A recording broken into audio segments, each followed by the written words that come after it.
Ya, sebelum kita memulainya, kita bersatu ke dalam doa. Boleh minta tolong Raul pimpin di dalam doa.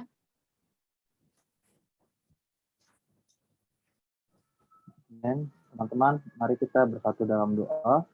Allah Bapa yang bertata di kerajaan surga, terima kasih untuk hari ini, terima kasih untuk sore hari ini. Tuhan, Engkau telah menguduskan waktu kami, bahwa Tuhan, kami bisa fokus, pikiran hati dan pikiran kami Tuhan, bisa tertuju pada firman. Sekali lagi Tuhan, terangilah kami ya Tuhan dengan setiap perkataan-Mu. Biarlah perkataan-Mu ini ya Tuhan menjadi rema dalam kehidupan kami sehari-hari. Tuhan Yesus, terima kasih Tuhan. Dalam nama-Mu kami telah berdoa dan mengucap syukur. Amin. Amin. Puji Tuhan. Kita ada berapa banyak? 9. 9. Oke, apakah kita baca satu-satu ayat atau dua-dua ayat ini? Oke, boleh satu ya. Satu-satu ayat ya, karena kita 9 orang. Lukas pasal 2 ayat 9 sampai 39. Suara saya jelas ya? Soalnya masih jelas kan? Jelas. Oke, ya boleh dimulai dari Oke. Baik. Marinar. Asal 2 ayat 9, lanjutan kemarin. Ayat 9, tiba-tiba berdirilah seorang malaikat Tuhan di dekat mereka dan kemuliaan Tuhan bersinar meliputi mereka dan mereka sangat ketakutan. Ayat 10, lalu kata malaikat itu kepada mereka, jangan takut, sebab sesungguhnya aku memberitakan kepadamu kesukaan besar untuk seluruh bangsa. Hari ini telah lahir bagimu juru selamat, yaitu Kristus Tuhan di kota Daud. Dan inilah tandanya bagi kamu. Dan inilah tandanya bagimu, kamu akan menjumpai seorang bayi yang dibungkus dengan lampin dan terbaring di dalam palungan. Tiba-tiba tampaklah bersama-sama dengan malaikat itu sejumlah besar bala tentara surga yang memuji Allah, katanya, kemuliaan bagi Allah di tempat yang maha tinggi, dan damai sejahtera di bumi di antara manusia yang berkenan kepadanya.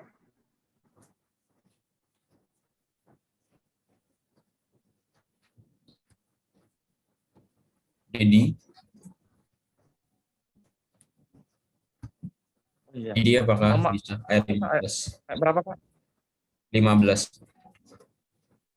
Ayat 15, setelah malaikat itu meninggalkan mereka dan kembali ke surga, gembala itu berkata kepada yang lain, marilah kita pergi ke Betlehem untuk melihat apa yang terjadi di sana, seperti yang diberitahukan Tuhan kepada kita. Lalu mereka cepat-cepat berangkat dan menjumpai Maria dan Yusuf dan bayi itu yang sedang berbaring di dalam palungan. Maaf Kak, ayat berapa ya Kak? Tadi kelas tiba-tiba. 17. Ayat 17. Dan ketika mereka melihatnya, mereka memberitahukan apa yang telah dikatakan kepada mereka tentang anak itu.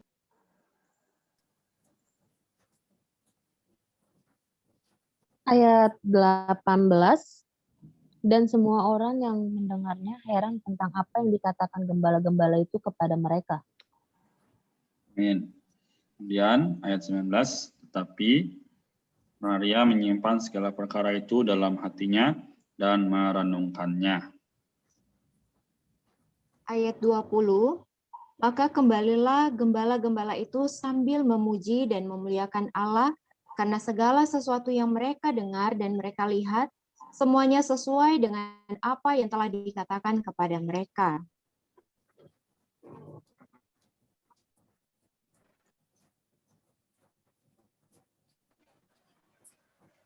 Dan ketika genap 8 hari dan ia harus disunatkan, ia diberi nama Yesus, yaitu nama yang disebut oleh malaikat sebelum ia dikandung ibunya.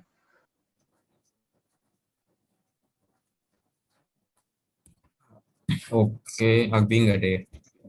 Lalu ketika tiba waktu penyucian menurut hukum Musa, mereka membawa dia ke Yerusalem untuk menyerahkannya kepada Tuhan.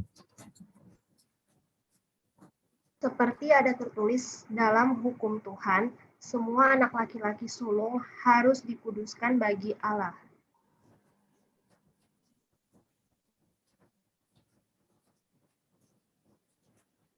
Oke. Dedi, Ayat 24, dan untuk mempersembahkan korban menurut apa yang difirmankan dalam hukum Tuhan, yaitu sepasang burung tekukur atau 2 ekor anak burung merpati. Ayat 25, adalah di Yerusalem seorang bernama Simeon, ia seorang yang benar dan saleh, dia menantikan penghiburan bagi Israel. Roh Kudus ada di atasnya. Amin. Ayat 26, dan kepadanya telah dinyatakan oleh Roh Kudus bahwa ia tidak akan mati sebelum ia melihat Mesias, yaitu dia yang diurapi Tuhan. Ayat 27, ia datang ke bait Allah oleh Roh Kudus ketika Yesus, anak itu, dibawa masuk oleh orang tuanya untuk melakukan kepadanya apa yang ditentukan hukum Taurat. Amin. Ayat 28, ia menyambut anak itu dan menatangnya sambil memuji Allah. Katanya, Ayat 29, sekarang Tuhan, biarkanlah hamba-Mu ini pergi dalam damai sejahtera, sesuai dengan firman-Mu. Sebab mataku telah melihat keselamatan yang daripadamu, yang telah Engkau sediakan di hadapan segala bangsa, Yaitu terang yang menjadi pernyataan bagi bangsa-bangsa lain dan menjadi kemuliaan bagi umat-Mu Israel.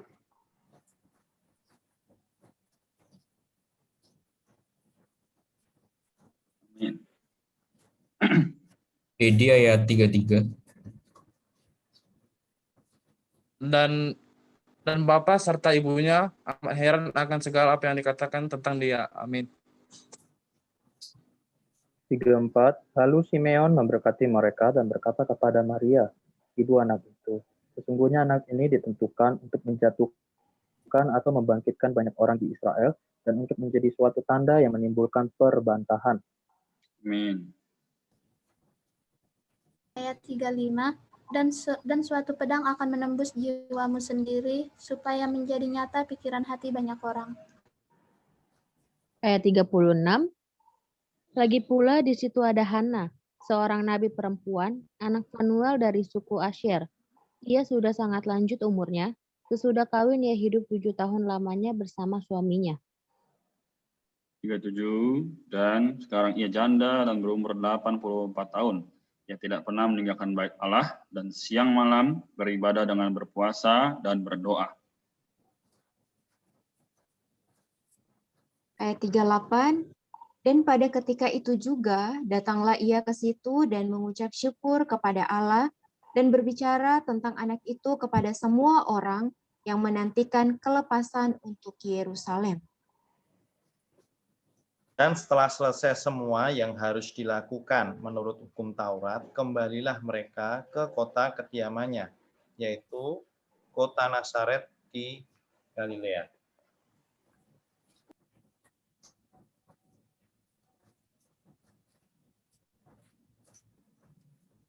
Amin. Sampai sini berarti ya. Ya, sudah selesai. Ben, puji Tuhan. Teman-teman, nanti Renat boleh minta itu ya, tapi sebelum itu kita lihat dulu ya. Kalau minggu yang kemarin kita membahas bahwa manusia penyelamat ini, Tuhan Yesus itu dia lahir gitu kan, bahwa dia itu lahir adalah untuk menggenapkan janji Allah atau sumpah Allah terhadap umatnya. Gitu. Untuk apa? Yaitu untuk menyinari setiap orang yang ada di dalam kegelapan. Karena ketika manusia jatuh ke dalam dosa, manusia itu berada di dalam kegelapan. Ketika manusia berada dalam kegelapan, penuh dengan pemberontakan. Dan lanjut lagi di sini, kita bisa melihat ya dari Lukas pasal 2 ayat 9 sampai 39 ini bersama-sama mencari ayat penting gitu. Masih tetap sama dengan clue yang sama atau ayat di sini, ayat yang mewakili isi dari Lukas pasal 2 ayat 9 sampai 39. Apakah ada yang bisa mendapatkan ayat penting? Oke, kita coba ya. Ya. Pasal 2 ayat yang ini bukan sih, 17. Ayat 17, ya.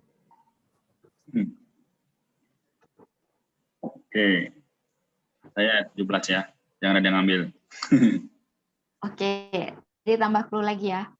Jadi ketika manusia penyelamat ini lahir, ada apa dengan Allah dan apa yang terjadi dengan manusia? Apa yang terjadi dengan Allah dan apa yang akan terjadi dengan manusia kalau ketika manusia penyelamat ini lahir? Apa yang terjadi dengan Allah? Ya. Ayat 14. Ayat 14. Amin. Ya, karena Raul udah menemukannya, langsung kita baca ya. Dan kita akan cari, kenapa Raul memilih ayat 14? Apakah ini karena ayat yang sering dihafal oleh kita waktu dulu masih kecil? Gitu kan, untuk, karena ada event tertentu, jadi waktu itu kita sering hafal ya. Dan paling banyak orang menghafal ayat ini. Raul mengapa memilih ayat 14? Iya.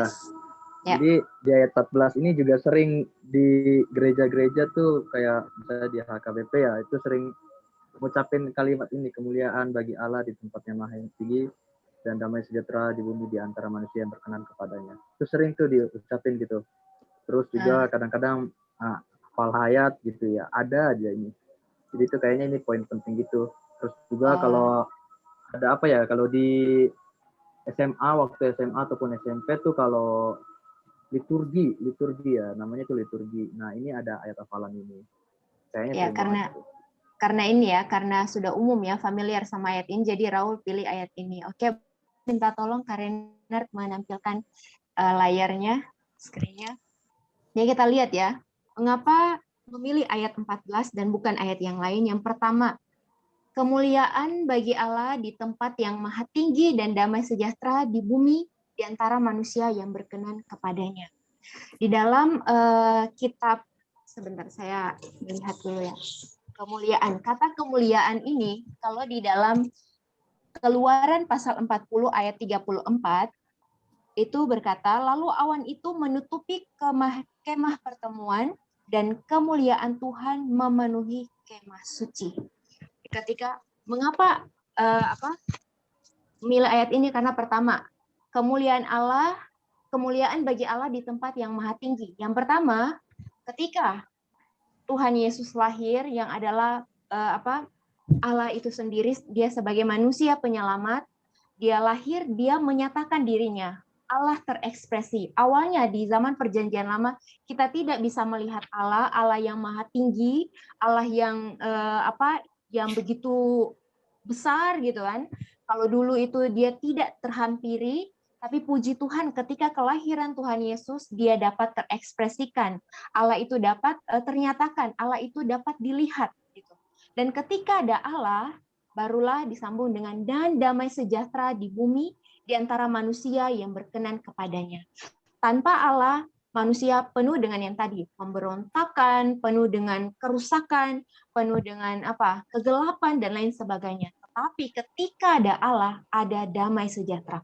Tanpa Allah tidak ada damai sejahtera. Jadi itulah alasan kita memilih ayat Lukas pasal 2 ayat 14. Ya puji Tuhan. Jadi kemuliaan ini atau glory adalah Allah terekspresi, Allah ternyatakan, Allah tertampilkan. Ketika ada Allah, ada damai sejahtera. Puji Tuhan. Nah, lanjut ya, kita sama-sama diskusi poin penting kebenaran. Jadi di dalam Lukas pasal 2 ayat 9 sampai 39 ini berbicara ketika yang paling penting di sini kita akan membahas perkara Simeon dan kemudian fakta-fakta menggali seberapa banyak kita mengetahui perkara Tuhan Yesus, manusia penyelamat ini, Tuhan Yesus yang adalah manusia penyelamat yang dibahas di dalam Lukas ini. Dalam kata-kata Simeon, tadi kata-kata Simeon itu pasal 2 ini ayat 29 dan sampai ayat 35. Dalam kata-kata Simeon, manusia penyelamat diwahyukan sebagai, itu ada di dalam ayat-ayat yang kita sudah baca tadi. Kalau kita sama-sama. Diwahyukan atau diwahyukan itu maksudnya diwahyukan, dikasih ditunjukkan gitu melalui kata-kata Simeon. Manusia penyelamat ini sebagai apa? Kemuliaan bagi umat Israel. Itu kemuliaan. Ada lagi? Ketika orang itu di ayat 29 saya langsung kasih itu ya. Di ayat 29 ini orang yang tidak ada tadi juga berkaitan dengan Lukas pasal 2 ayat 14. Orang yang tidak ada ketenangan, orang yang tidak ada ketenangan, orang yang kalau orang yang lagi sedih, orang yang lagi berduka dan lain sebagainya itu membutuhkan apa gitu. Penghiburan. Iya, betul sekali. Itu ada, bukan cuma ayat 29, ada di ayat sebelumnya lagi ya ke atas. Bahwa di sini, ayat 25, ayat 25. Adalah di Yerusalem seorang bernama Simeon. Ia seorang yang benar dan saleh yang menantikan penghiburan bagi Israel. Jadi melalui Simeon ini sebenarnya menggambarkan bahwa ini semua tidak hanya Simeon tapi umat Israel juga menantikan penghiburan bagi umat Israel. Kata-kata Simeon manusia penyelamat diwahyukan sebagai satu, penghiburan bagi umat Israel. Titik-titik Allah. Dia sebagai penghiburan, dia juga sebagai apa? Titik-titik Allah ada di ayat-ayat yang kita baca. Yang tadi dari ayat 29 sampai ayat 32. Titik-titiknya itu ada di 29 sampai 32. Pertama, diwahyukan sebagai penghiburan bagi umat Israel. Kemudian dia sebagai apa? Yang datang dari Allah ini dia sebagai apa? Untuk manusia. Sebagai keselamatan, puji Tuhan. Ada di ayat 30, keselamatan. Kemudian titik-titik bagi bangsa kafir. Bangsa kafir ini adalah bangsa-bangsa yang bukan orang Israel. Ada di ayat yang kita baca lagi tadi. Terang. Amin. Betul. Di ayat berapa itu? Ayat 32, Kak. Amin, puji Tuhan. Yaitu terang yang menyatakan kehendak-Mu bagi bangsa-bangsa lain. Jadi bangsa-bangsa lain ini adalah bangsa-bangsa kafir atau bangsa-bangsa yang bukan bangsa Israel. Dia tidak hanya datang bagi umat Israel, tapi juga datang bagi kita, bangsa-bangsa lain, bangsa-bangsa kafir, bangsa-bangsa yang bukan orang Israel. Kemudian lanjut lagi, titik-titik bagi Israel dan pertentangan.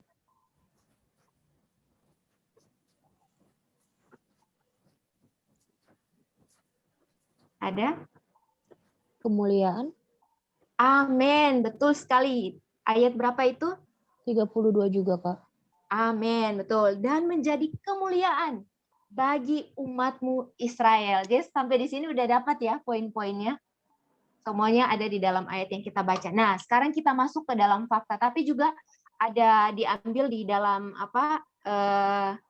ayat yang di sini juga, tapi kita juga dikasih keluar ini seberapa banyak pengetahuan kita mengenai tempat Tuhan Yesus dilahirkan. Manusia penyelamat dilahirkan di titik-titik kota Daud.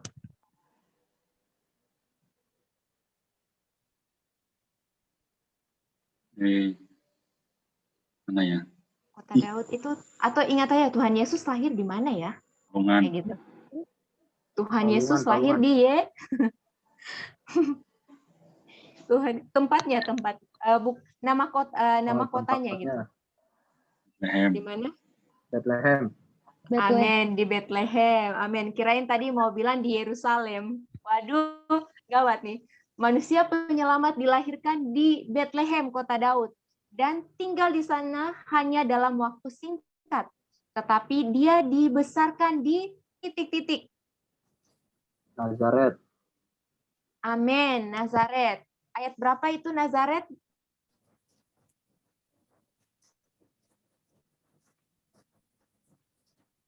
Ayat berapa? Ayat 39. Ayat 39.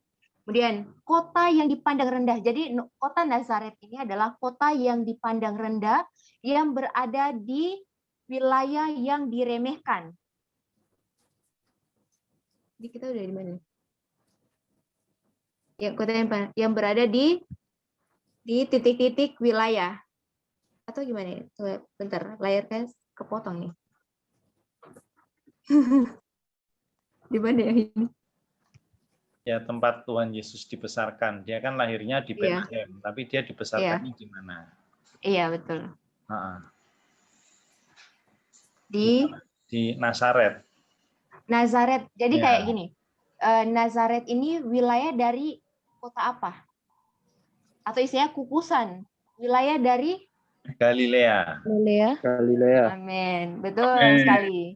Puji Tuhan. Jadi sudah dapat nih. Jadi Nazaret ini adalah istilah kalau gini, kukusan ya. Sekarang kita ini kukusan, wilayah dari Depok gitu kan.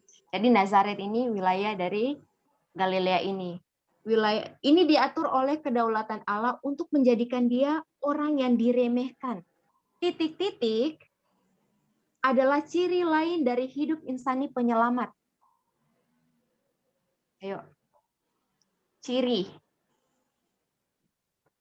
Karakteristik dari hidup insani manusia penyelamat ini. Sudah ada di jawabannya, ada di situ. Di teks yang kita baca tadi.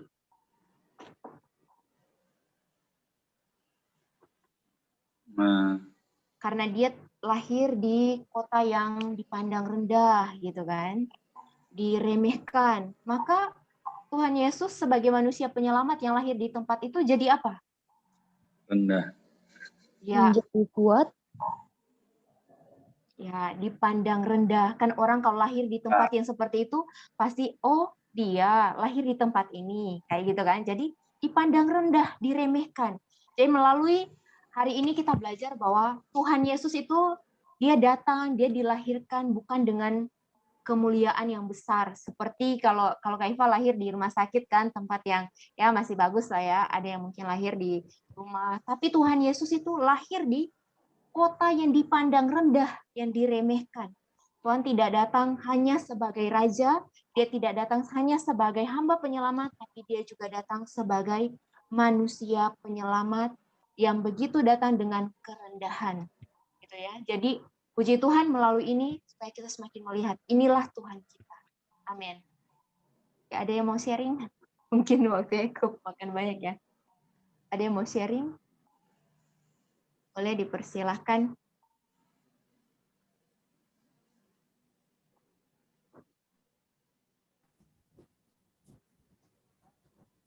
Amin. Mungkin saya dulu kali ya, dikit. Jadi tadi saya mendapatkan juga ya, maksudnya tadi saya sudah baca, namun hari ini karena melalui sharing tadi saya kembali mendapatkannya. Di ayat yang tadi dikatakan, ayat yang ke-32 ya, yaitu terang yang menjadi penyataan bagi bangsa-bangsa lain dan menjadi kemuliaan bagimu umat Israel. Hari ini saya adalah bangsa-bangsa lain. Jadi ia akan menjadi terang atau penyataan bagi saya. Puji Tuhan hari ini saya bisa menerima terang itu, juga bisa mengalaminya, bukan hanya menjadi orang yang membaca, tapi juga mendapatkan terang. Jadi kalau kita tidak membaca, berarti saya tidak mendapatkan terang. Nah hari ini karena saya membaca, saya mengucap syukur. Setelah ini mungkin setelah sesi ini saya akan bagikan ke teman-teman saya, teman kampus, teman yang lain. Jadi puji Tuhan, ini sharing singkat yang bisa saya bagikan. Mari terus membaca, agar apa? Terang yang telah menjadi penyataan bagi kita ini tidak pudar, tapi semakin memancar. Amin. ada lagi? Mungkin Kaifa lagi ya sedikit. Tadi juga sebelum baca bersama, Kaifa baca juga, Kaifa ini kan baca bahwa sangat mengucap syukur gitu. Kan dia Allah, dia pencipta, dia pemilik alam semesta, bahkan semua manusia. Tapi dia lahir itu bukan dengan apa ya, kalau raja lahir itu kan di tempat yang istimewa, semuanya disediakan, semuanya di apa ya, pasti yang terbaik dan mahal-mahal gitu. Tapi melalui kitab Lukas ini sangat terberkati gitu, bahwa hari ini Tuhan Yesus datang itu dengan penuh kerendahan. Dia tidak mau disanjung ketika dia datang. Dia tidak mau, wah, dengan penuh ketika dia datang itu kita seperti apa ya, orang itu kasih emas, perak, segala macam gitu, dengan kemewahan gitu kan, kemewahan gitu. Tapi dia datang dengan penuh kerendahan hati. Tidak hanya dia lahir di palungan, di kota yang dipandang rendah, di kota yang dipandang remeh gitu kan. Tapi juga ini menunjukkan kepada saya juga teman-teman bahwa inilah Tuhan kita. Dia begitu memiliki hati yang sederhana gitu ketika mau datang ke dunia ini. Dia tidak menuntut lebih, tetapi di dalam dirinya sendiri yang dia tampilkan di luarnya itu bahwa inilah aku. Aku mengasihi semua orang, bahkan kepada kita yang bangsa-bangsa kafir, kita yang adalah bangsa-bangsa bukan Israel, bangsa-bangsa lain, dia mau datang kepada kita. Jadi melalui ini tuh sangat mengucap syukur. Tuhan, terima kasih Engkau mau datang bagiku orang berdosa. Engkau mau datang bagiku orang kafir. Orang kafir itu orang yang benar-benar tidak hanya tidak mengenal Allah, tapi hari ini puji Tuhan, dia datang kepada kita orang yang bahkan sebenarnya tidak diperkenan, tidak ada di dalam perjanjian gitu. Umat pilihan Allah adalah umat perjanjian itu cuma orang Israel. Kita bukanlah umat perjanjian. Kita bukanlah umat yang seharusnya mendapatkan ini. Tapi puji Tuhan, kita mendapatkan anugerah ini. Dia datang kepada kita dengan penuh kerendahan hati, dengan penuh dengan sangat mengucap syukur gitu dengan Tuhan datang sebagai manusia penyelamat. Kalau dia hanya datang sebagai raja, saya tidak akan mungkin bisa mendapatkan Tuhan. Saya puji Tuhan, dia datang tidak hanya sebagai raja yang memerintah, tapi dia juga datang sebagai hamba yang melayani dan manusia penyelamat di dalam keinsanian atau tampilan luarnya, bahwa dia menunjukkan inilah aku, Allah yang mengasihimu di dalam segala kerendahan. Puji Tuhan.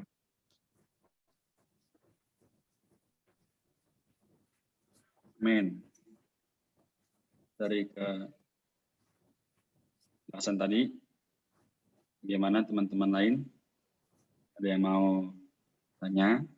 Atau sudah jelas? Raul ya? Oke, hanya maksud dari ayat 35.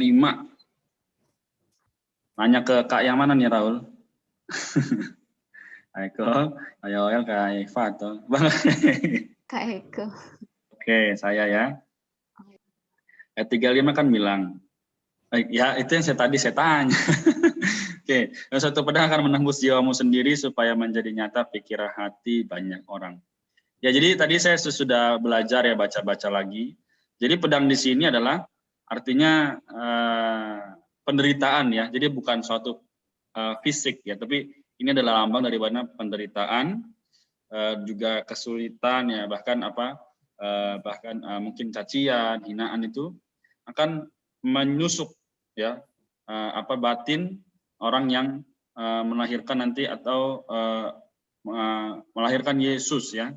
Sehingga penderitaannya itu nanti juga kita alami, karena hari ini kita membawa Yesus kemana-mana, kan kita membawa Yesus ke teman-teman kita, mungkin kita ditolak, ya saya juga mungkin pernah ketika bertemu dengan orang, dia mukanya asem, ya kan, itu kan penderitaan bagi saya, rasanya sakit gitu, aduh, aku mau beritakan kabar baik, tapi kok kamu begitu ya, ya udahlah, pulang dengan muka yang lemas, tapi puji Tuhan di situ penderitaan itu menjadikan saya belajar bahwa memang untuk memberitakan Yesus kita perlu mengalami pedang ini atau sakit ini. Bukan berarti wah nanti kamu kenapa-napa ya, enggak. Tapi penderitaan itu menghasilkan buah. Buahnya itu apa? Nanti Tuhan akan bekerja di atas diri orang tersebut untuk menyatakan terangnya.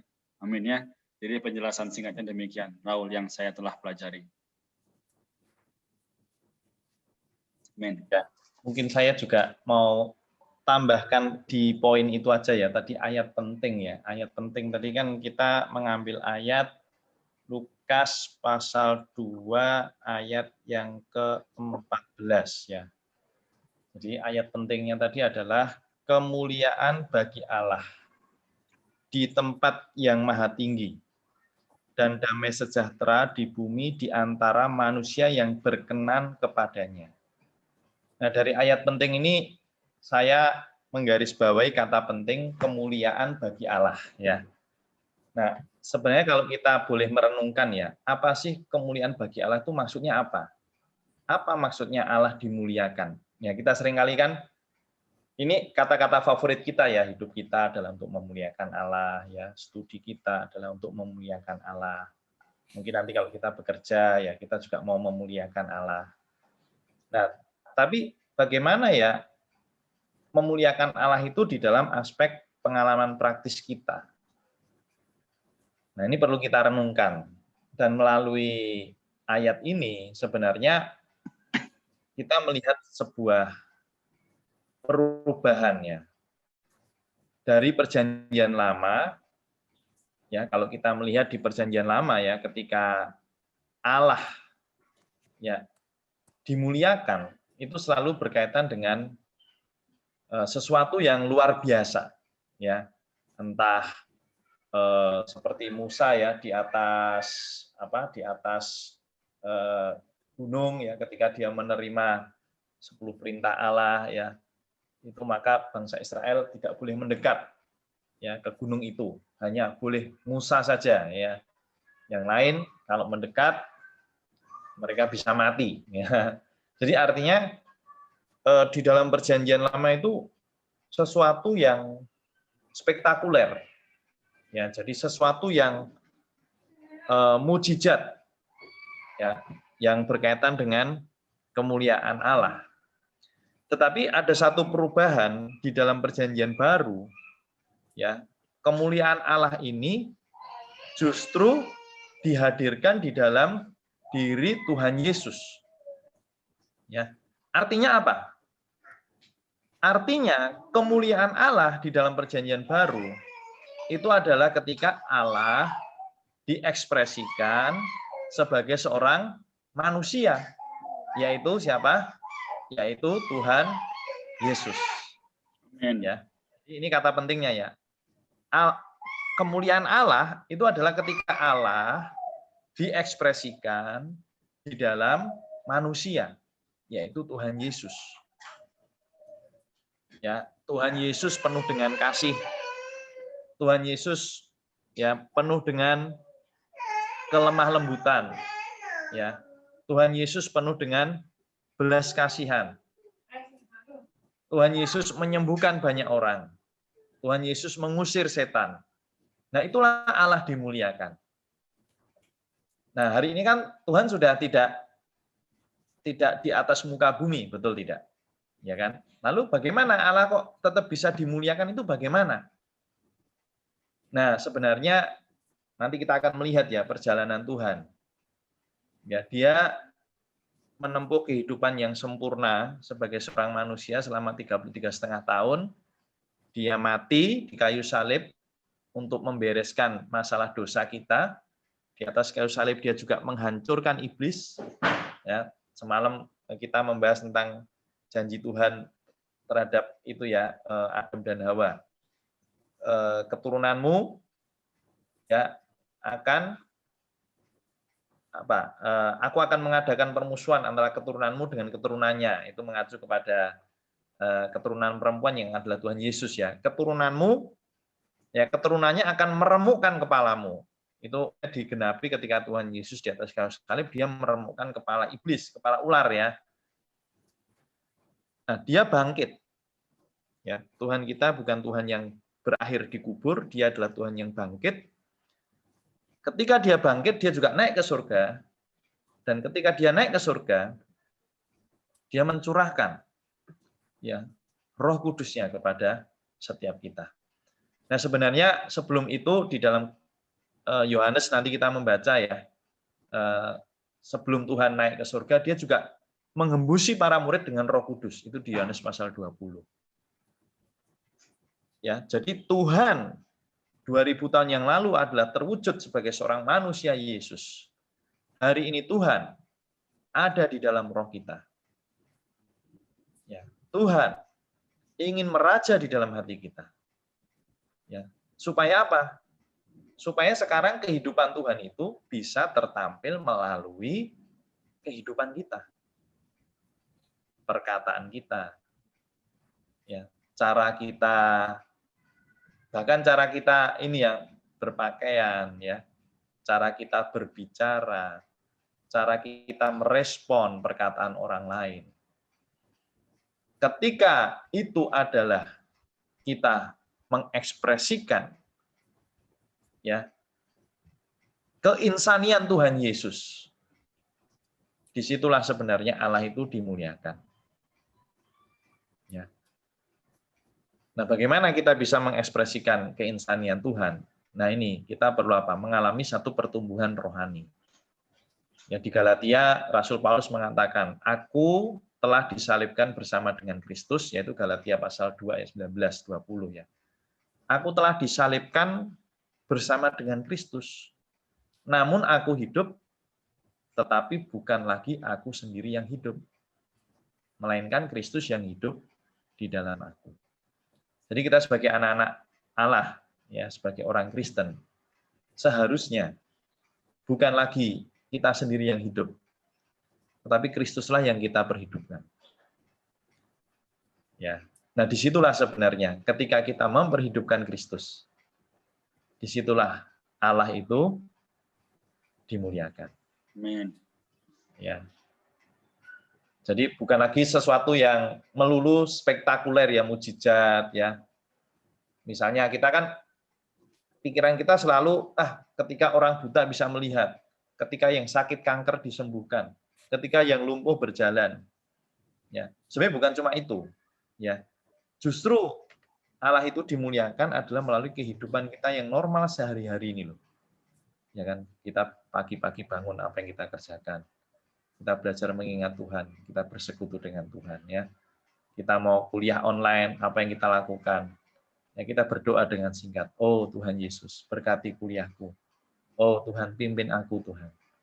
Bisa memuliakan-Mu. Artinya apa? Bisa mengekspresikan diri Tuhan. Ya, kebajikan-kebajikan Tuhan bisa diekspresikan melalui kehidupan kita. Ya, oke, itu jadi konsep memuliakan Tuhan di dalam Perjanjian Baru sangat berkaitan dengan kehidupan kita sehari-hari. Ya. Nah, nanti kita bahas lebih lanjut lagi ya, karena ini sudah lewat 7 menit, mohon maaf ya.